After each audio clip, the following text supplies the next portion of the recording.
Kabut asap akibat kebakaran hutan dan lahan di sejumlah wilayah di Sumatera mulai berdampak di seluruh kabupaten kota di Provinsi Aceh. Di Banda Aceh, kabut asap mulai terlihat sejak Senin pagi. Selain itu, warga juga mulai mengeluhkan bau asap saat berada di ruang terbuka.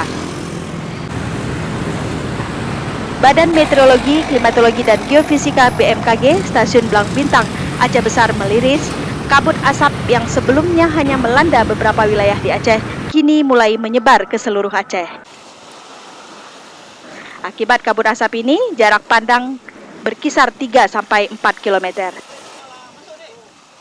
Meski demikian, kondisi ini belum mempengaruhi jalur penerbangan dan pelayaran.